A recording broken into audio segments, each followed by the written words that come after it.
그럼 한 주간 잘 지내셨나요? 네, 날씨가 정말로 아까 말했던 것처럼 좋아지고 있습니다. 어제 낮에 보니까 좀 더운 느낌도 나더라고요. 오늘부터요, 몇 주간 담장너머 교회의 핵심 가치와 우리 교회 이야기를 함께 나누려고 해요. 그래서 교회에 대해서 우리가 어떤 가치를 가지고 있는지에 대해 살펴볼 거니까요. 우리 기대하는 마음으로 또 설교와 또 예배를 준비해 주셨으면 좋겠습니다. 우리 주변에서요 가장 만만하게 볼 수 있는 게 치킨집이라고 해요. 그리고 다른 직장인들도 이렇게 퇴사하면 가장 쉽게 접할 수 있는 창업이 치킨집이라고 합니다. 치킨집이요 우리나라에 약 4만 개 정도라고 해요. 25년 기준으로. 근데 교회가요 5만 5천 개라는 통계가 있어요. 5만 5천 개에서 6만 개. 우리 주변에 보면요 치킨집보다 교회가 더 많다라는 결론이 나오죠. 치킨집 되게 많이 보이잖아요. 근데 교회는 더 많이 있다라는 거예요. 그런데 우리는 지금 이곳에 교회를 개척했죠.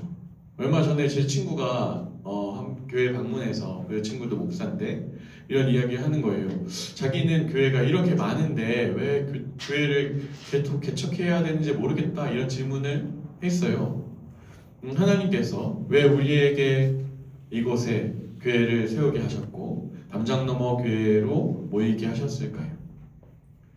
수많은 교회들 가운데 하나님께서 우리 교회를 향한 사명이 있고 또한 그 마음이 있으실 거라고 저는 믿습니다. 그래서 오늘 이제 이 교회에 대해서 함께 살펴보면서 함께 알아가는 시간이 되길 소망합니다. 우리 주변에서 보면요 교회에 세 가지 유형이 있습니다. 세 가지 유형에 흔히 볼 수 있는데요. 첫 번째가요 세상에 속한 무기력한 교회예요. 이런 모습의 교회가 있습니다.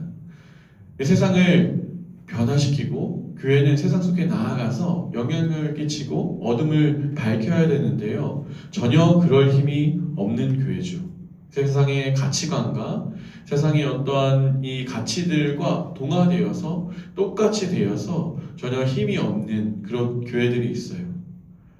공존의 이름으로 교회의 가치들을 포기했을 때 일어나는 모습들이죠. 역사적으로 보면요.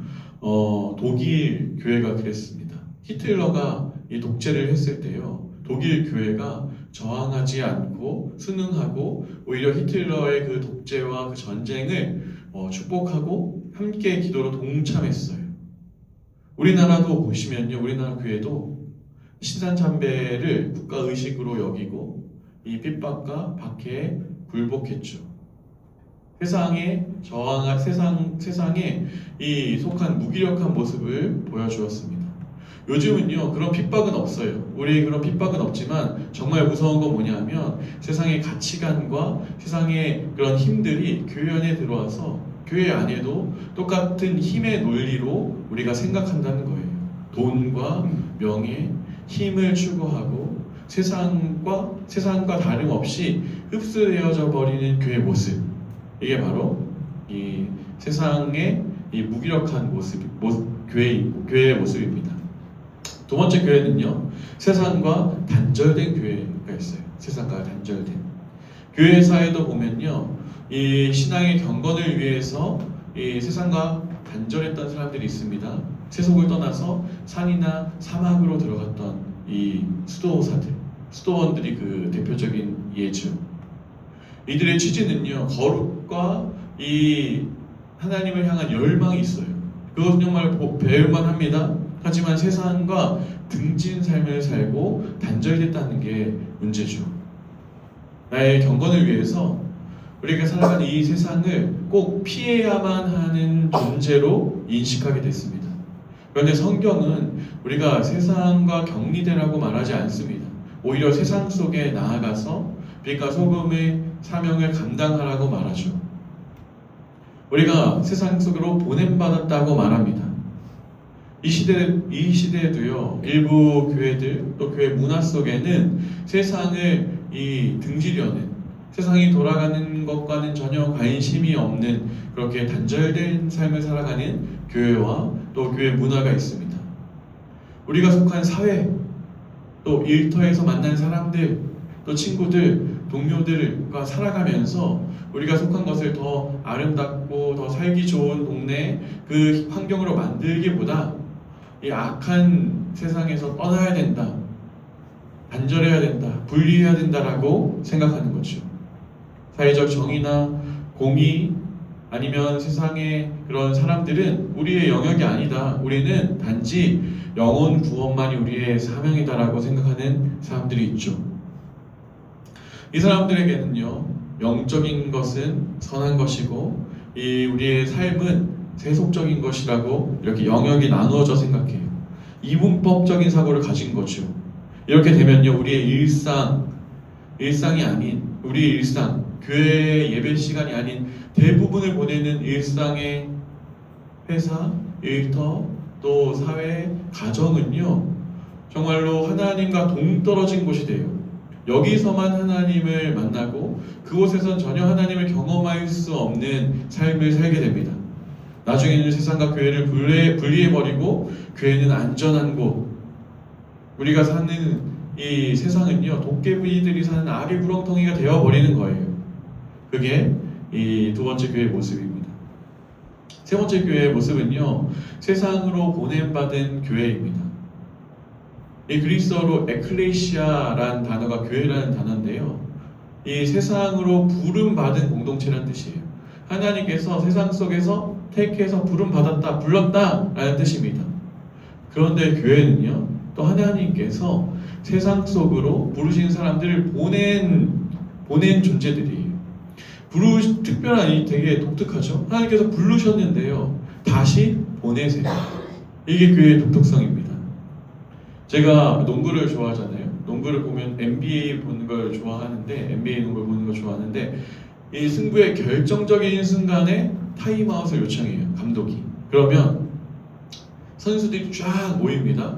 그래서 이 감독이 각자 지시하죠. 이 작전을 지시하고, 이 작전을 듣고 모여서 파이팅 외치고 할 수 있다 막 이렇게 동기부여하고 다시 코트로 쫙 흩어집니다. 그리고 각자의 맡은 역할을 하고 승부를 해 나가죠. 저는 이게 교회의 모습이라고 생각해요. 우리가 잘 모이고 잘 흩어지는 거죠. 그래서 주일이 굉장히 중요해요. 주일 예배가 굉장히 중요합니다. 주일 예배를 통해서요, 우리가 함께 모여서 격려하고 말씀의 힘을 얻고 무장을 하고 다시 세상 속으로 나아가는 거죠. 흩어지는 거죠. 담장을 넘어가는 겁니다. 이 송민호 목사님이 이 성교적 교회로 가는 길이라는 책을 쓰셨는데요, 여기 보면 이런 문장이 나옵니다. 성도는 하나님의 은혜로 어둠에서 나와 밝은 빛으로 들어갔습니다. 이제 성도는 다시 그 빛을 가지고 어둠 속으로 들어가야 한다. 이것은 의도적인 침투다라고 말합니다. 우리 교회가 추구하는 모습이 바로 여기에 있습니다. 우리 빛을 가지고 우리의 삶의 영역으로 나아가는 거죠. 제가 어제 개척학교라는 이 훈련 면접을 보고 왔거든요. 네, 이게 지금 CTCK라는 단체에서 세미나를 이제 하고 그 이후에 그게 4학기가 끝나면 개척학교란 이 훈련에 지원할 수 있는데 면접을 보고 왔는데 제가 자소서 이렇게 그런 문서들과 또 저를 잘 아는 여러분들의 추천서들이 한 5통이 들어갔어요. 그것을 보면서 면접관 목사님이 저를 아주 잘 파악하셨더라고요. 그래서 아주 탈탈 털리고 왔습니다. 네. 네, 저의 장단점을 뭐 다 알고 계시고, 네. 제가 이제 한 가지 그분이 이야기한 것 중에 기억이 남는 게요, 목사님은 개척교회를 시작했는데 너무 편한 것 같아, 이런 말씀을 하시더라고요. 물론 제 마음이 편하고 뭐 그걸 듣는다고 막 조급한 마음이 들진 않지만 제 사역이나 제 지금의 모습을 좀 돌아보게 되었습니다. 정말로 야성을 가지고 개척교회답게 우리가 해나가야 하지 않을까, 이런 도전이 되더라고요. 또 제가 오히려 제가 담장을 넘고 있지는 않은가, 안 넘고 있지는 않은가, 이런 생각을 했습니다. 그래서 여러 가지 시도를 하려고 좀 저도 이제 이 동네 지역의 필요를 살피면서 물어보기도 하고 그런 아이디어들 여러 가지 생각했습니다. 그런 우리의 삶의 태도들이 있어야 된다는 거죠. 지난주에 우리 교회에 대한 아주 좋은 강의를 들었잖아요. 참된 교회 4가지 특징이 있었는데 혹시 기억나십니까? 첫 번째가 그거는 참된 표지. 말씀, 성례, 성례와 권징. 네, 그건데 참된 교회의 특징은 통일성. 네, 통일성이죠. 예수님은 머리이고 우리 몸된 교회는 한 몸이다라는 거예요. 두 번째는 거룩성이죠. 거룩성. 세상과 우리는 구별된 백성이다. 세 번째는 보편성. 예수 그리스도를 주님으로 고백하는 한 신앙 고백으로 우리는 모일 수 있고 그 교회는 크고 작음의 차별이 없다라는 뜻이에요. 사도성, 마지막 사도성이죠. 말씀의 건의 위에 교회가 서 있고 우리가 말씀을 가르칠 수 있어야 된다는 뜻입니다. 그런데 이 사도성에는요 중요한 개념이 한 가지 또 있는데요. 그게 뭐냐 하면 바로 보내심입니다. 보내심이라는 개념이에요. 그런데 이 전통적인 이 설명에는요, 이 보내심의 개념이 좀 약한데 지금은 이 보내심이 너무나 중요한 시점이 되었어요. 여러분 사도라는 단어 알죠? 사도라는 단어 자체의 뜻이요, 보냄을 받은 자라는 뜻입니다. 교회가 세상에 보냄을 받았다라는 거죠. 그래서 교회는요, 우리의 담장을 넘어 세상을 향해 가야 할 사명이 있습니다. 우리 교회뿐만 아니라요, 모든 교회가 세상을 향해 하나님께서 보내신 존재들이에요. 그 사명을 가지고 살아갑니다. 오늘 본문이 그걸 잘 말해주고 있는데요. 요한복음 20장 21절을 한번 읽어볼까요? 네, 예수께서 또 이르시되 너희에게 평강이 있을지어다. 아버지께서 나를 보내신 것 같이 나도 너희를 보내노라. 아멘. 여러분, 부활하신 예수님께서 제자들에게 나타나셨습니다. 이들은요 두려워서 문을 꽁꽁 잠그고 있었어요. 분명 문이 꽉 잠겼는데 들어올 공간이 없었는데 갑자기 그들 중간에 예수님께서 짠 하고 나타나신 거죠. 그리고 두려워하는 제자들에게 평강을 선포하십니다. 그리고 자신의 손과 옆구리에 이 목자국과 창자국을 보여주시면서 안심해라, 나다라고 이렇게 안심을 시키시죠. 예수님, 아마 제자들은요 그때 굉장히 기뻤을 거예요. 정말 죽은 줄 알았던 예수님께서, 이미 죽으셨던 예수님께서 다시 부활하셨다는 거잖아요. 말씀하셨던 것처럼 살아나셨다는 거잖아요. 그런 부활을 기뻐하는 제자들을 향해서 예수님께서 오늘 말씀하십니다. 너희에게 평강이 있을지어다. 아버지께서 나를 보내신 것 같이 나도 너희를 보내노라. 예수님이요, 이제 내가 살아났으니까 야, 흩어졌던 사람들 다 모아. 얘네 다 모아. 집합시켜. 뭉치자. 새로 시작하자. 이렇게 말씀하지 않으셨습니다. 너희를 세상에 보낸다라고 이렇게 말씀하셨죠. 제자들뿐만 아니라 예수님을 따라 살아가는 우리들에게도 예수님께서는 동일하게 말씀하세요. 내가 너희를 세상에 보낸다. 교회는요, 우리는요, 보내심을 받았습니다. 이 사명을 굳게 잡고 이 교회를 세워가고 살아가는 교회를요, 선교적 교회라고 해요. 선교적 교회. 뭐라고요? 네, 좀 낯서는 언어일 수도 있지만 선교적 교회라고 합니다. 우리 입간판 혹시 보셨습니까? 또 인스타나 유튜브에 보면요, 우리 교회, 우리 담장너머 교회 소개를요 한 문장으로 이렇게 써 있습니다. 한번 읽어주시죠.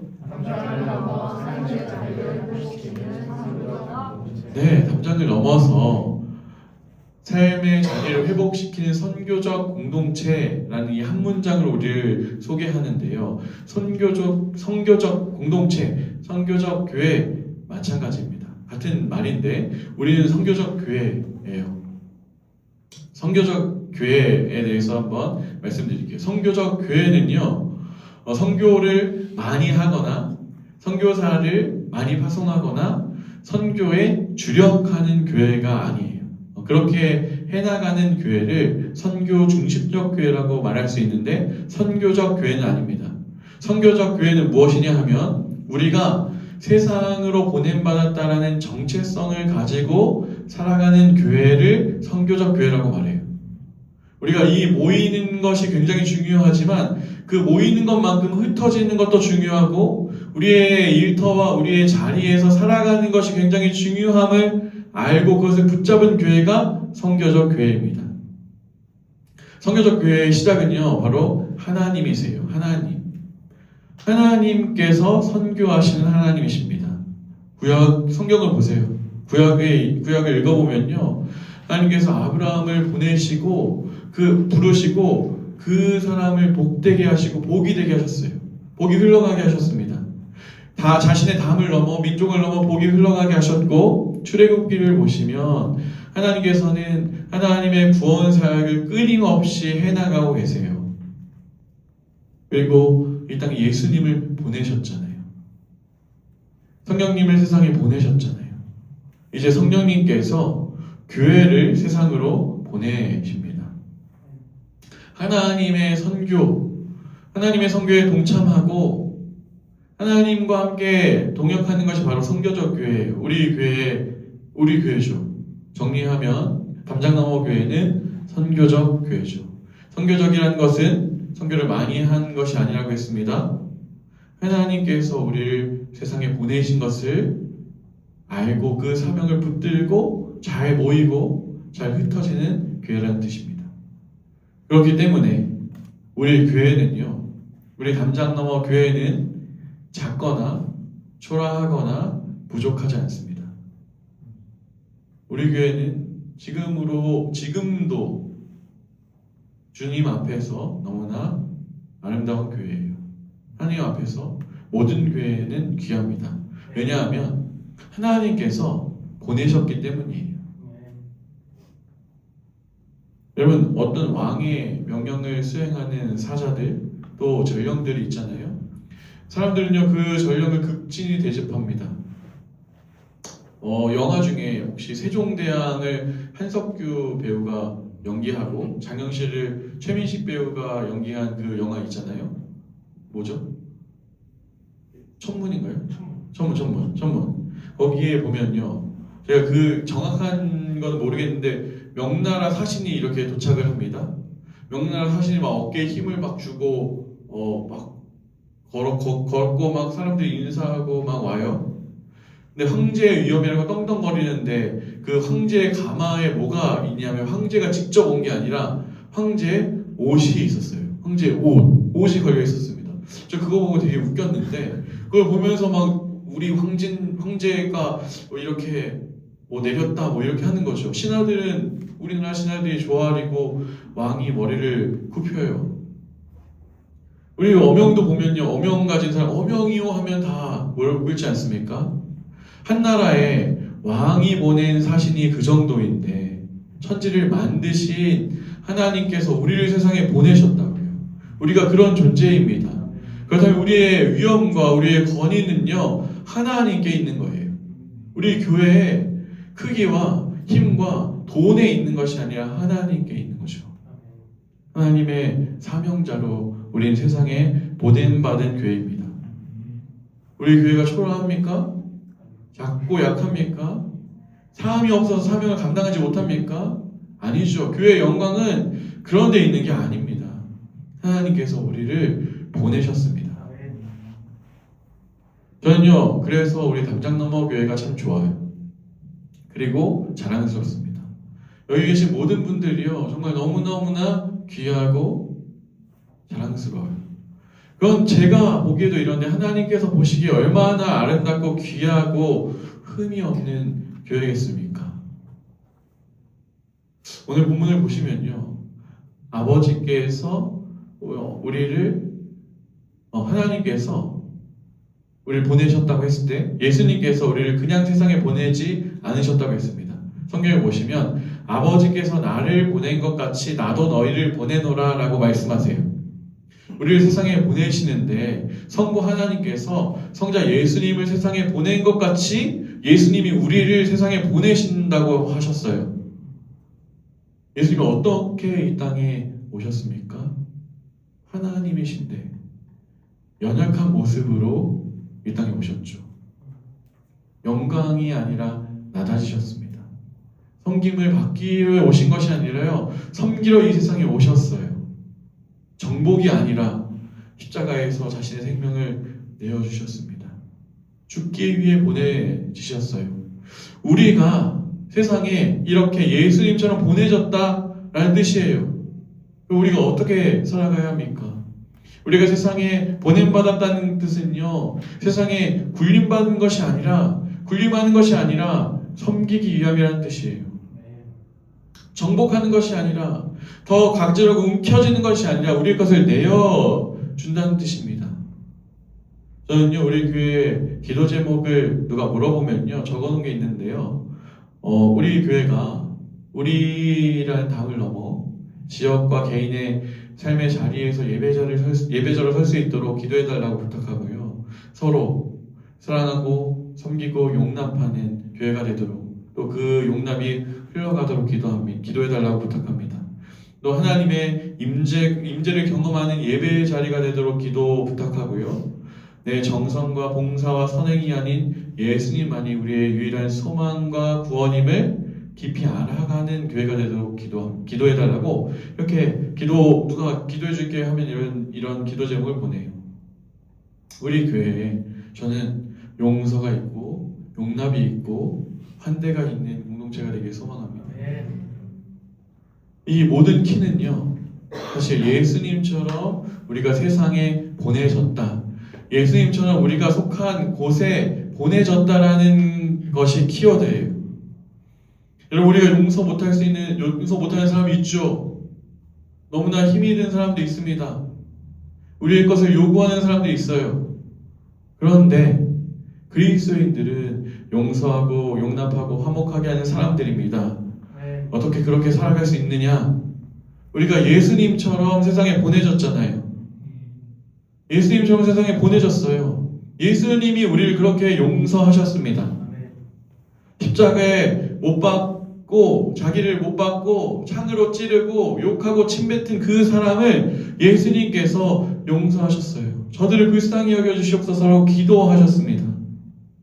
그 용서가 우리를 통해, 예수님의 그 용서가 우리를 통해 흘러가는 거죠. 여러분, 우리 안에 용서가 어디 있습니까? 우리 안에 그 사랑이 어디 있습니까? 저도요, 제 안에 보면요, 그런 거 없습니다. 그런 게 나올 수가 없어요. 선한 것이 없습니다. 대신 하나님의 그 사랑과 하나님의 용서가 흘러가는 거죠. 그 경험, 그 은혜가 나를 통해 흘러가게 되는 거죠. 통로가 될 수는 있습니다. 세상의 문화와 다르게 살아갈 수 있는 힘이 여기 있는 거예요. 우리의 힘이 아니라 하나님의 은혜를 경험한 사람만이 그 은혜로 살아갑니다. 우리의 부르심은요, 담장을 넘어가는 겁니다. 우리의 울타리에서 머무는 것이 아니라 넘어가는 거예요. 세상으로 보내신 그 예수님의 말씀에 순종하는 겁니다. 하나님께서 먼저 선교하고 계십니다. 선교하시는 분이고 지금도 일하고 계십니다. 우리도 이제 그 하나님의 사명 속으로 그 삶을 우리를 부르세요. 이미 부르셨습니다. 그래서 우리는 예전처럼 살아갈 수가 없습니다. 예전처럼 살아갈 수가 없어요. 우리는 예전과 같은 이 모습으로, 가치관으로 더 이상 살 수 없어요. 우리 교회는 이 하나님의 은혜를 알았기 때문에 더 이상 예전의 모습으로 살아갈 수 없어요. 우리 교회는요, 더 큰 가치와 더 큰 사명이 우리에게 있기 때문입니다. 우리 담장 너머 교회를 함께 세워가길 축복합니다. 또 그 길을 함께 걸어갑시다. 이제부터 시작되는요, 내일의 일상, 아니 몸 밖의 일상은요,